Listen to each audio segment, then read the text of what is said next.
TDP రాష్ట్ర అధ్యక్షులు పల్లా శ్రీనివాసరావు మాట్లాడుతున్నారు. ఇప్పుడు లైవ్ చూద్దాం. సందర్భంగా తెలియజేస్తున్నాం.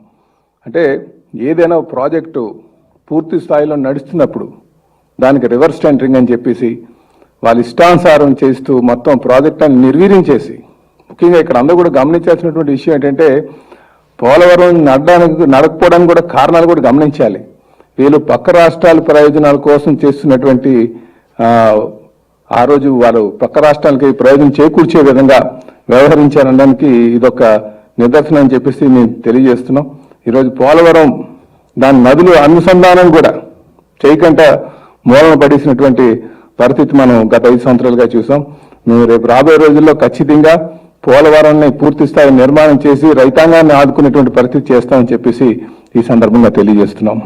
ఇదే కాకుండా మరి 100 నియోజకవర్గాలకు ఒక కల్ప వృష్టిలాగా అమరావతిని తయారు చేయాలని ఒక ఆలోచనతో చంద్రబాబు నాయుడు గారు ఇక్కడ అమరావతి నిర్మాణం మీద దృష్టి సారించారు.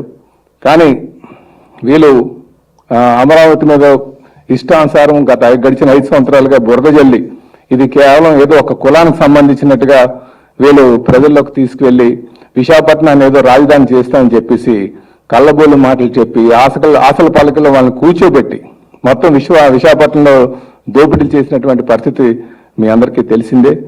రేపు రాబోయే రోజుల్లో ఖచ్చితంగా అమరావతి పూర్తి స్థాయి నిర్మాణం చేసి, అలాగే విశాఖపట్నాన్ని ఆర్థిక రాజధాని చేసి, అలాగే ఇది విశాఖపట్నం అమరావతి చూసుకుంటే ఏదో ఒక కులానికి సంబంధించింది కాదు. ఇది ఇక్కడ ఎక్కువ మంది మైనారిటీస్ కావచ్చు, ఎస్సీ ఎస్టీ కావచ్చు, బీసీస్ కావచ్చు, వీళ్ళందరూ ఉన్నటువంటి ఈ ప్రాంతాన్ని పూర్తి స్థాయి నిర్మాణం చేసి మరి ప్రపంచంలో మేటైనటువంటి రాజధానిని చేపడతానని చెప్పి ఈ సందర్భంగా తెలియజేస్తున్నాం.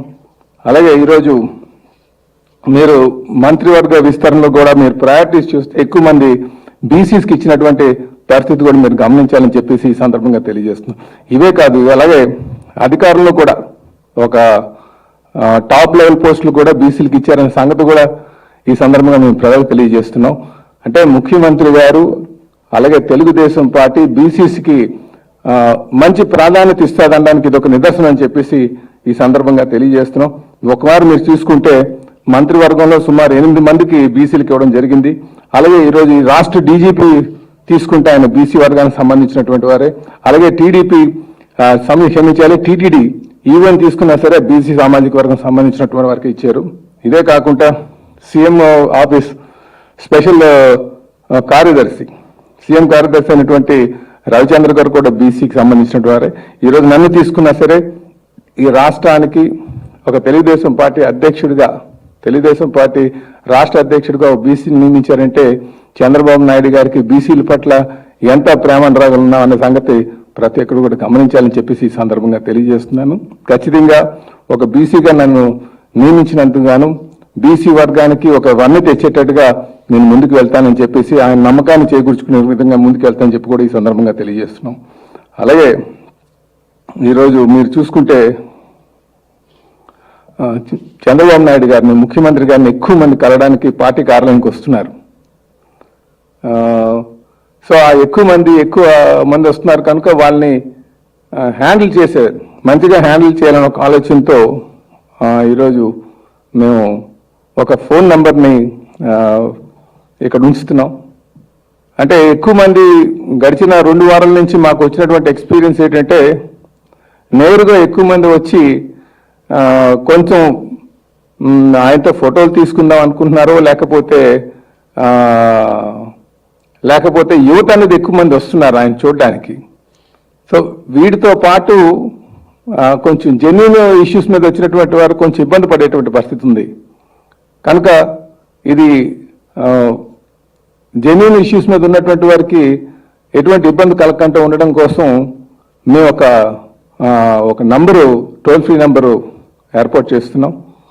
ఆ నంబర్ ద్వారా మరి మాకు ముందుగానే ఇంటిమేట్ చేస్తే, పార్టీ హౌస్లో ఉంటుంది ఆ నంబర్లో మీరు ఇంటిమేట్ చేస్తే వారికి మేము ప్రయారిటీ కల్పించి వారికి మేము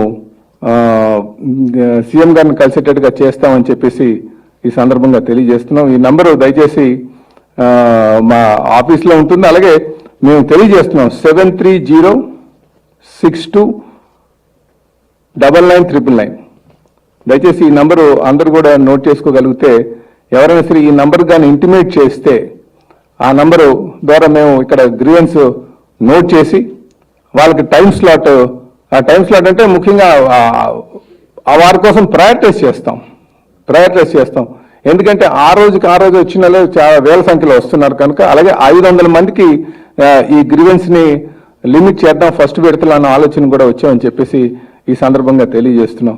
అలాగే మేము దయచేసి ఇబ్బంది ఉన్నటువంటి వారు, అలాగే స్థానికంగా ఎమ్మెల్యేస్ ఎవరైనా కలకపోతే వారు నేరుగా ముఖ్యమంత్రి గారి ఆఫీస్కి వస్తే బాగుంటుంది అనేది మా ఉద్దేశం.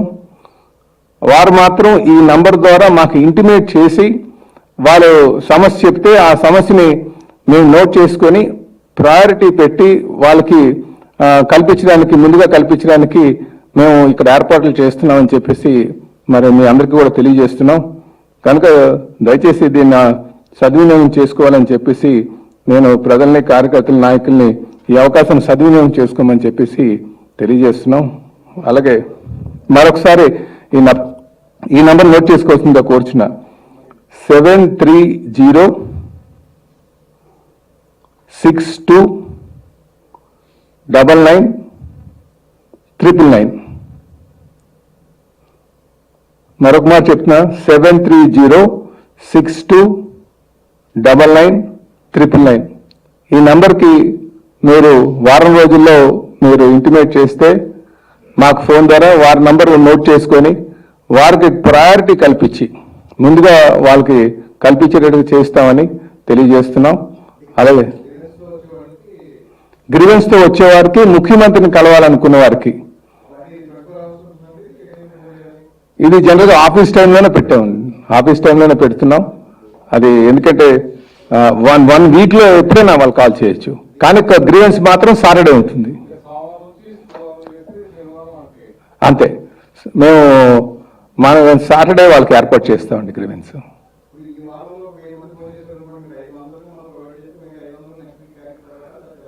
అంటే వీలుంటే అందరినీ కలపడానికి ట్రై చేస్తామండి. ఎందుకంటే ఇక్కడ ఏమవుతుందంటే ఎక్కువ మంది ఫోటోలు తీసుకోవడానికి యువత వస్తున్నారు, ఎక్కువగా గ్రూపులుగా వస్తున్నారు. కనుక అక్కడ ఎక్కువ సంఖ్య ఉన్న వాళ్ళు ఏమవుతుందంటే హ్యాండిల్ చేయడం కొంచెం కష్టం అవుతుంది ఆఫీస్ స్పేస్లో. కనుక మేమేమంటున్నామంటే జెన్యున్గా ఇష్యూస్ ఉన్న వాళ్ళు మాకు ముందుగానే ఇంటిమేట్ చేస్తే ఆఫీస్లో వాళ్ళకి అందరికీ కూడా ఒక దగ్గర వేదిక ఏర్పాటు చేసి అందులో వాళ్ళందరినీ కూర్చోబెట్టడానికి అవుతుంది. అలాగే ఆ రోజు వచ్చిన వాళ్ళందరినీ కూడా కొంచెం వరుసలో పెట్టి కలవడానికి, ఫొటోస్ తీసుకోవడానికి కూడా ఆస్కారం ఉంటుందని చెప్పేసి తెలియజేస్తున్నాం. అంటే ఇది గ్రీవెన్స్ ఎఫెక్టివ్గా హ్యాండిల్ చేద్దామనే ఉద్దేశంతో ఈ వెసులుబాటు, ఈ ప్రయత్నం అని చెప్పి తెలియజేస్తున్నాను.